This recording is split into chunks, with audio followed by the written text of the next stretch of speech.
possible. Let's leave that pride. Don't worry, everybody shine. Your shine don't disturb anybody's shine. But we need to come together to really, because after you guys, there's the next generation. The same way you guys change this new invention, another invention is gonna come again. So don't feel like if you're gonna be here forever. You're asking where I get all my energy from the stage to the studio and to my desk. I am the energy god, and you can be one too. You're listening to Adeshokbe Live, the Afrobeats podcast. The edition of Adeshokbe Live, the official Afrobeats podcast, live at the Afro Media Studios in London, where we break down the hot topics in the culture and sometimes have a one-on-one guest in the building to chop it up with. As always, we appreciate the subscriptions, likes, comments, sharing, every single thing. Wherever you get your podcast, if it's on Apple, Spotify, YouTube, please click the subscribe button, share it, and comment. We need those numbers to keep going up so that we don't have to wait for anybody to promote our culture and we can do it by ourselves. And we appreciate you for doing that. This is brought to you by the Energy God Energy Drink. Drink and be yourself.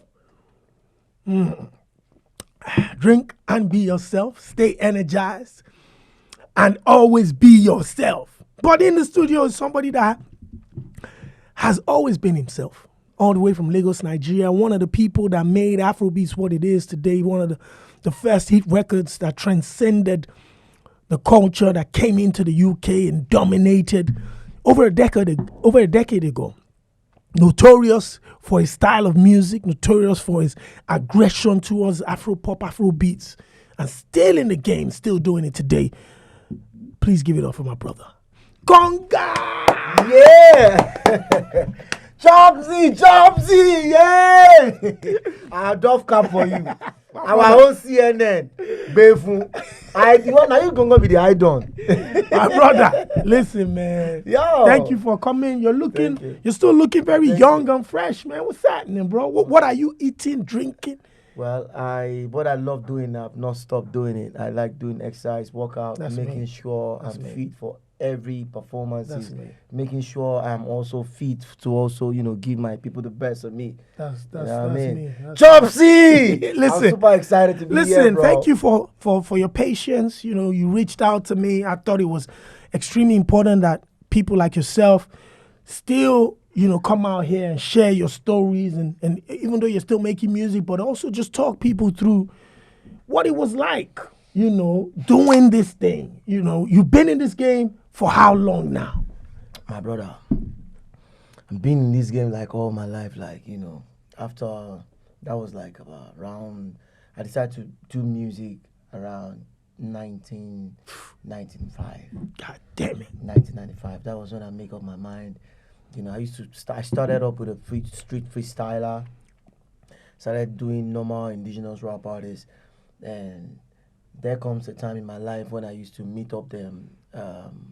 My old pals makes beautiful soul, rest in perfect peace, Dagrin. I used to meet them, likes of Dagrin, likes of, great MCs, busting mics. So I was like, I now needed to create a style for myself. That was when I, remember my mom taught me a style, a language when I was young, which is Eno language. It's not been easy. Where's that language from? Well, the Eno language is, it's majorly created among our forefathers and mothers during the slave trade. Wow. Yes, they needed to break out of that slave trade. And they needed language that people didn't understand. that cannot be reported back that they are forming another escape. Because each time they plan that escape, somebody will go and leak it. Always, like the slave trade master will always report back because they know the language, they know the Hausa, Yoruba, Igbo. So all the women now came together. They now said, okay, if I'm going to use Chopsy as my signal. So when I'm communicating with you, let's say I wanted to drink Energy God drink. Yeah. And I want to say I want to drink Energy God drink. Yeah. I will use Chopsy as my code. I Chopsy, two Chopsy, drink Chopsy, air Chopsy, na Chopsy, G Chopsy, drink Chopsy. Wow. So that code is the same thing I used to do. Baby Konga, so Konga, di Konga, baby so di leke, baby Konga, so Konga, di Konga, ileke Konga, pa. God damn. Do you know that's the first time I ever knew the breakdown of that record? Yeah, that's what's up. That's crazy. And I listened to this record since 2006, 2005. And this is the first time in 2023 that I actually heard the breakdown. No internet then. No, nothing. We just, and So where did you grow up? Like, where exactly in Nigeria did you grow up? Where did the music inspiration come from? Talk to me about those. Okay, I grew up in Ebute Metta. When my mom and dad broke up, I had to move to my grandparents, and me and my sister were just two, and I have to go to school. I have to make sure I get to my grandma's place, make sure she used to sell stuffs in Jankara Market. Jankara Market is one of the notorious places in Nigeria, Lagos, where you sell all kind of things, including human beings. Some part of people in Jankara Market do different type of business there. So I help my mom sell industrial materials. I set up the whole thing before I go to school. Before 8 a.m. I need to get to the school. Sometimes I trek. Sometimes I find a way to find somebody to lap me, but I need to get to the school somehow, some way. So I grew up in Lagos. Ebute Metta. Yeah, I stayed all my life in Ebute Metta, and I used to go work in. My school, my work is in the mainland. Wow. So I grew up like that. So when I grew up, I started doing show in Ebute Metta. Where did the music come from? Okay, yeah, I was to go and to do some exams in Ilorin, where I'm from. So I found out that I started teaching people. I started teaching, like when you go to the village. Yes. You'll have to, you that is a city boy. You have to the kind of high life, the kind of vibe that inside of you. And I found myself at the when we are doing the send-off party, I found myself, I was the DJ that day, I was the MC, and I was also the artist. Wow. From then, we're entertaining. From then, the moment I got back to Lagos, I already knew my calling. Wow. That is music. At that time, when we didn't have social media, and it was difficult to be inspired because you didn't see that many people. Who was the young Konga's inspiration? Who were you looking at as a musician that made you think, maybe I can do this? These are some of the people I'm looking up to. At first, I didn't really. I just know that, okay, you know what, this is the calling. But then I now started. I started with some of my friends. They have instrumentals. We started doing. I thought I can do a group thing, but I see it's not working out because, it seems I was the only person putting too much work, energy. So I said, you know what, I just keep going. Then I now said, okay. Then it occurred to me that I needed a mentor. I need somebody to inspire me. So I started I listened to Fela a lot, and I listened to Ghanaian sound a lot. Gone are the days Ghanaian sound. High life. Yeah, high life, and all our own high life and Eep life and all of that. So I was like, wow. Then when I needed to switch my style, it occurred to me that I needed an outstanding beat. On the other hand, I don't like to sound like anybody else. From my dress sense, from my car to I don't like to do what everybody do. I like to create my own niche myself. So I said, okay, you know what? I need a sound. I've gotten my style. I need a sound. I need an unusual person. Then I went back to Ajingle. Even Extra Studio.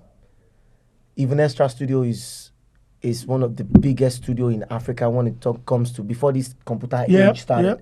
So I went, I got there. Then I started, I was a computer literate then. I was a computer engineer as well. I started doing research for people. Then I found out this guy. His name is Ras Jude Lever. He's the same producer that's produced If I Say Oh, You See P, Another Man Says.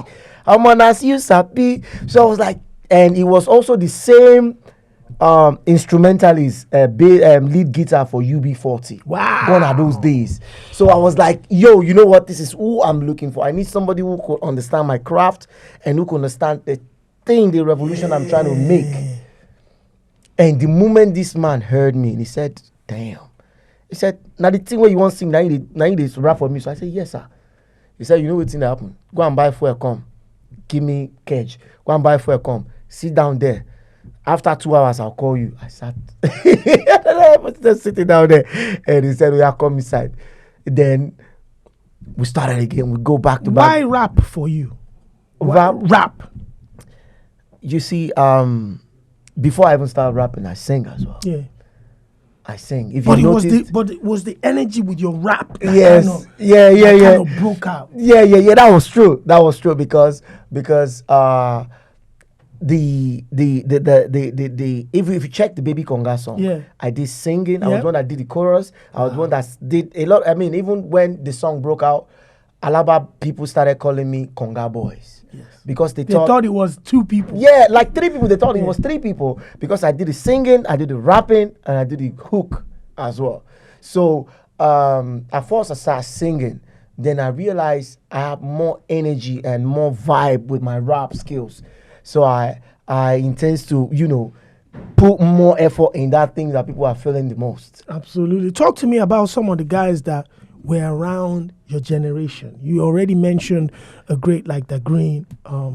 May his soul rest in peace. Yes. But who were some of the other musicians that were around you at that time doing these things? Some of those musicians. Okay, let me start like this. I'm one of the artists. Will I say artists? Or because I used to do show in Ebute Metta. Yeah. Even before Baby Konga became viral. Yeah. But like everybody start calling me because I was way hungry. Okay, before I even go there. Okay, I'll talk about that later because I used to do show in Ebute Metta. I target don't show, but money show. That means you can come and show yourself, show us the swag with your money, Yep. but don't show yourself. Yep. Don't overshow yourself. Don't do too overdo much. it. But then we want to feel if you have the swag. So this event, I usually I started with the street fashion styling, where when we have this show, we will now start educating people. When you see accidents on the way, I'm talking about far back, about Early 2000. 2000, early 2000. Yeah, early 2000. God bless you. Early 2000, 2001, 2002. Nice will come to our show. A lot of Ajasa will come to our show. I'm talking about me, Corrupt, Remy Aluko, because that's our base. That's where we stay. So people like Shanko Rashidi would drive his small power bike. The boy is very young then. He would drive all the way from Ibadan to come and meet us, to come and vibe with us, to come and, do the show with us. I'm talking about a lot of Ajasa. Because back to back, then we used to do it like Surulere versus Ebute Metta, mainland versus mainland, Ikeja versus, Island Boys versus. So it's back to back. A lot of us like that. Success. So Dagrin, a lot of us. Success came, and some of you now had the opportunity to travel into the UK. I mentioned before when I saw you that your show, your first performance in the UK was probably one of my first concerts to attend here, Wow. where you, the Danfo Drivers, Yeah, Two-Face, Two-Face, Idibia. yeah, that was 2006 or 2005. I Yeah. remember at Troxy at the time. Wow. You were one of the few people who were seen on television, on Ben Television. Yeah, Ben It was TV. people like you Yeah. that we used to see. So success came. They brought you to countries like the UK to come and perform and make money. And slowly but surely, there was a transition from what was initially happening with Afrobeats music and what you guys were doing. And then, it looked like a new generation was coming. The sound was changing. Technology was changing. True. How did that affect you as one of the people that actually started pushing the game forward? The transition of everything. Technology, because initially Alaba was so powerful that the piracy was killing the whole- musicians. yeah. And you guys were fighting for that. And then obviously social media came, the new sound. What was it like for you at the time when you had your successes, traveled into the UK, done shows, and it looked like the industry was changing? What was that like for you? To be honest with you, it's not funny because there was a lot of challenges then, from the media houses to the marketers to the to even the promoters, because even at then, I remember vividly, even the people that were supposed to be doing the promotion for us, they all want to be an artist. That's when you see a DJ turn into an artist. Then you see an actor or actress turn into releasing a mixtape or songs, and it's not easy for us to even promote the people. We have the talent, we can't even really promote or to and even the marketers that were supposed to be even saying, okay, you know what, oh yeah, now they don't a lot of it They was weren't investing in it anymore. It was then we now had to me on the other hand, I know what I single-handedly do with MCSN, we have PMRS, we have different company doing our because like I said before, I'm a computer engineer and I know about digital distribution. At least I was enlightening then. I was computer literate. So I was studying. I knew these people taking our copyright commissions. A lot of artists don't know about these things. And the way the old stuff was evolving, because I was aware, and I'm always there looking out for something fresh. So it gives me that insight for me to always, okay, this is up, this about this up. So during that process, I joined the team with I think Charlie Boys were the results. Yep. Banky W just came back from America. Then they said Banky W cannot shoot that video for Ebute Metta if I'm not there. The whole Ebute Metta stood up and said, if you no go carry the number one come, you know be Ebute Metta, we don't know you. And DJT has to start begging me, Konga, you have to be here, you have to do this. I said, Papa, he said, you shall confess this, that. But then we did it. It was, so what I'm saying is, then what I did was to fight for the next generation, because I can see it, I can feel it. And the only thing I can do is, how can we set up this platform to be easy for all of us to ride on in the nearest future? Then we go as far as going to the Aso Rock to talk to the government officials that come. We need, because as at then they are not giving us right to put our songs on the mainstream. It's only the Western American artists that they are. Yes, that's not. They're the only one that are putting their songs on iTunes. We Nigerian artists, they are not giving us the license. Wow. This has been happening for years. That's why Akalaba could break into us and started dictating. That was why. So we now said, okay, you know what? Me, Idris Abdulkarim, a lot of genius, a lot of what the young artists are enjoying today. Yes, we now have to start writing to them that we need them to give us an access so that we can now put our songs on iTunes. We can put our songs on mainstreams. That's why you see international artists are getting those privilege. You can only before they listen to only Western music. They don't listen to, before you can play Nigerian music, you go first play Let you go play Tupac, play Snoop Dogg, play this one, play that one. You can't play one Nigerian music. You can't come back again. No. Oh, man. So we said, okay, you know what? This has to stop. We started making, and thank God for today. How about radio? What was it like? Because radio in Nigeria as well was very difficult, because the traditional artists, it was hard for you guys to get on radio because we were playing hip hop and R&B. It was not hard for us to get on radio as at then, because they are even hungry to get content. Okay, then. Not like now because that they will tell you, you have to do this, you have to sign one paper. Before, if you can do the hustle. I was knocking every radio station in the whole of Nigeria. Before I knew it, my song has blew up everywhere. My friends are just calling me, Omo, you don't hear your song, you don't blow, you don't know this one. Alaba boys don't release your song, they don't pirate your song. Before I know it, before I could look back, the song is everywhere.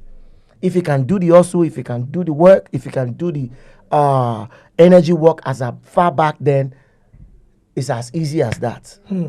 If you can knock all the doors, if you can go that route. Seeing what you guys went through, the hard work, knocking on doors in Abuja just to get licenses to upload your music on Apple and iTunes, to now see where the music is, where we've got an Apple iTunes charts in Nigeria that's dictating to some extent what really happens in the culture in Lagos, and artists from Nigeria touring the world, stadiums in the UK and arenas around the world. How does that make you feel? Man, God of mercy. I feel super excited. I feel this is the future. this is what we are talking about. And that's one of the things that motivates me, that, yo, this is the time I'm waiting for. This is the time we need to wax more sound. This is the time that I can just be sitting down here, just click on my phone. The whole radio station will have my mail, my songs, my details, my EPK and all of that. I don't need to do all of that. I want to do all that sweat to make sure. No, come on. Once you have the good content, I mean, this is the time I've been waiting for. Why? I mean, check. Now the moment the digital distribution is everywhere is booming right now. I don't drop like 2 sharp album. As I have to talk to you, I don't singles don't they. I don't. This is the best time. This is the future. This is what I'm praying for, because at that time, I know how many people have fall out. I know how many people that can't keep up. I know how many of my colleagues that have, I just thank God for a day like this. I wish they are also here. Some of them, may so rest in perfect peace, like I said before, Dagrin. I keep mentioning the name because, each time I used to see, even if he's talking, you'll be feeling as if he's crying because he's tired. He's tired, he's hungry, he's tired. It's you can feel it from it's crazy. It's not funny. We have families, we have people depending on us, we have people leaning. Like, yo, but then this is the future. I'm super excited for what the industry has become. We're shutting down the old two. It used to be some set of people before. This has been a fight that has been there for years, that we've been fighting. What would you say to young artists now coming into the game? What advice would you give them on the opportunities, on the hard work, and any gems that you give them based on your own experience, having transitioned through this long time in the industry? The only advice I need to give them, I'm going to make it very simple. And the advice is, we need, now that the world is watching us, we need to take a step and pause. Then we need to start coming together. It's not a one-man island. What everybody is enjoying right now, people like you, Chopsy, do. I mean, Baba, what you are doing, you don't know the light you're putting on us all. I still pray for you again. More blessings beyond measures, because you are a light to our industry. So I want them to, let's come together. It's togetherness. With togetherness, we can even do beyond our imagination. Facts. And with God, everything is possible. Let's leave that pride. Don't worry, everybody shine. Your shine don't disturb anybody's shine. But we need to come together to really, because after you guys, there's the next generation. The same way you guys changed this new invention, another invention is going to come again. So don't feel like if you're going to be here forever. You're not going to be here forever. Let's come together. Let's now see things. You'll be surprised that the little idea that the next 19 or 12-year-old upcomer with their among us can chip in can be what will change our generation for life. Facts. A lot of invention are coming up. People are inventing, stuff are popping up. It's a new age. So we need to come together, get this thing right. Look at what the comedians are doing. Look at what DJs are doing. Comedians. Look at what DJs are doing. Creating content online. Everybody is pulling with that, like my brother would say, we rise by leaving out others. Let's come together. Then let's enjoy it. Give me a few names of artists that you're listening to right now within the culture. Oh my goodness. Hey. Ebute Konga. Oluwabona. Yeah. Ooh-wee. I love someone to stand out. I love it when a style is unique and you just come out from nowhere with your craft. Burna Boy, Wheezy, David, a lot of you guys, Rema, everybody, every one of you guys. I can't mention all the names to our own time, to Baba, all of Facts. us, Idris Abdul Karim, Facts. Charlie Boy, Kinikon, all of us, we've done so well. We've really proven ourselves to the world. We've really shown them that we can do more. Absolutely. And before we wrap up, what are the titles of your last couple of projects you put out, and what should people be expecting now from Konga 2023 going forward? Okay. Last 2 years. Yep. I was supposed to drop an album, but I lost my mom. Yeah, may Condolences, his beautiful yeah. soul rest in perfect peace. So I have to postpone the album. But in the end of that year, last 2 years, I dropped the album AWOL. Yeah. AWOL is actually the full meaning is absence without official leave. Yep. It's a military term. It's Yeah. just like saying MIA. A lot of people have missed me. Like, what happened? Why the long break? You know, at a point in time when the music is not really making sense, a nigga got to divert, and also like, you know, making sure the money is coming in. Yeah. And now the music is making more sense right now. We're still in the game. We're still doing it. We're still with the passion and all of that. So AWOL, absence without official leave, is the right answer for the whole thing everybody had to say. So that was the first one. That was the last one. No, that was the last one. Yeah. I have like almost like about 5 albums, almost close to like 100 songs online right now. I have Konga extended version where I have Two-Face Idibia, Blackface, all of them. I'm even all those talking old about songs. recent. I'm talking, okay, so recent is AWOL. Yeah. After the AWOL album, no, before the AWOL is Way Up. Yeah. After Way Up is AWOL. AWOL, then I just dropped 2 new singles. One is Enjoy. Enjoy came out first. Then the new one, because of what is happening in town and people and the way the country is with the situation, With the difficulties. and all of that, so I had to do something for my people. Facts. Which is, I cannot kill myself. Yes. Is this towards a new project? Are you looking to drop another project, or you're looking to focus on singles for now? That's towards a new project. For now, I'm going to be dropping singles back. Are you working with any young cats? Any OG?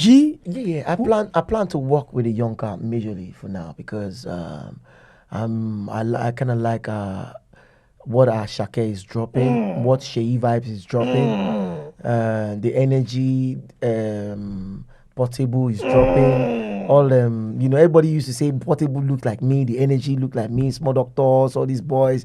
I'm like, yeah. How important is it to be like, for someone like Portable, who is consistently in our faces, it's not going anywhere?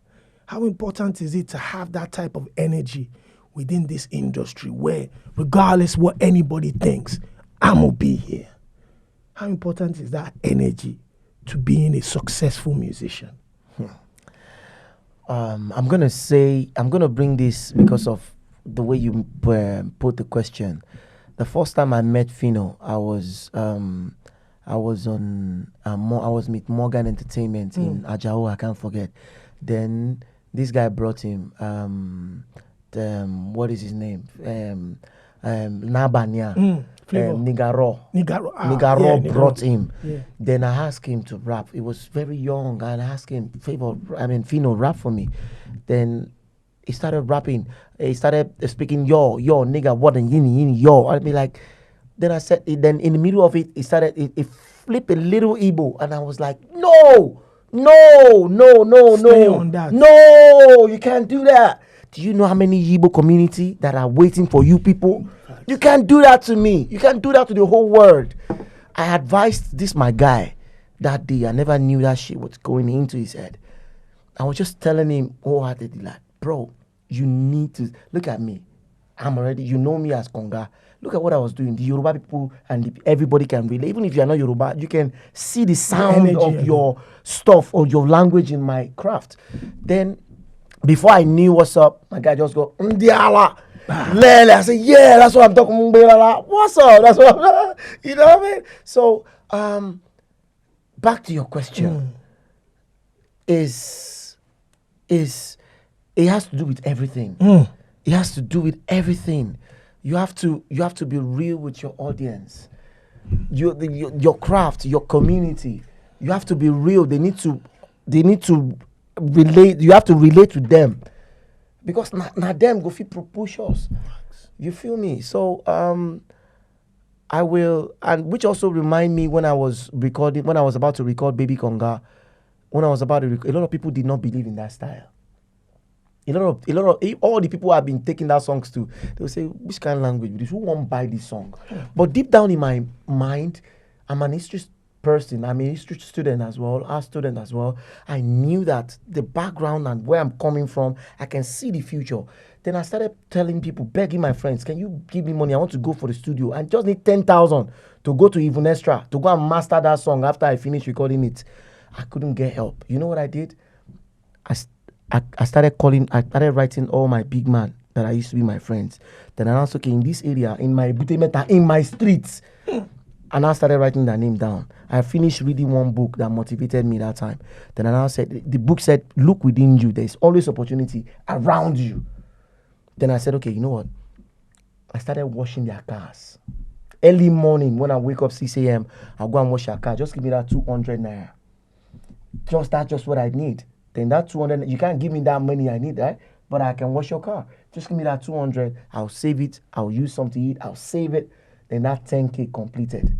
Wow. That was how I record Baby Konga that was viral to the world. I mean, all across the world today. So, my brother, don't give up on yourself for no reason. And don't do some shady thing that you might regret because of where you're going. Just keep it straight. And trust me. Trust me before you blink. That one person will come that believes in you. Just like the way Midas, DML, all those legends, Snoop, DJ Humility, DJ Midas, may he so rest in perfect peace. Midas of I can't forget those people. They just plug my songs up on radio. DJ boom, Humility. Everybody was like, damn, that's it. Those are names that really change. DML, do you remember JML? JML. Those are legends. JML. DJ Humility, DJ Midas. Jimmy Jat sent me back to the studio. I said, go and just make it more energy. This is his classic song. This is the future. He sent me back to the studio. I did what he told me. Then I go and that DJ Jimmy Jat is part of the reason why I went back to Even Extra to go and master that song. Just because of 10,000 naira. Even my girlfriend, when I did watch car for Ebute Metta that time, my girlfriend, when I did married then, what they did then, she said no. But now they are all happy I did it.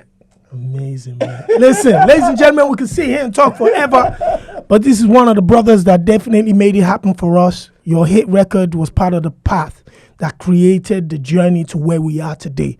I am very thankful you came into the studio. Thank you for I having me. appreciate everything you're doing. Look out for Konga, my brother. The projects are out there. The singles are out. Support. Keep supporting energy that's putting energy out. Yes. And promoting and pushing the culture. We're going to definitely sit down and talk later. My brother. Eti, what's it Konga? Yeah. Chanti! Whoa! I appreciate it. Thank you, man. Afrobeats Podcast. Right.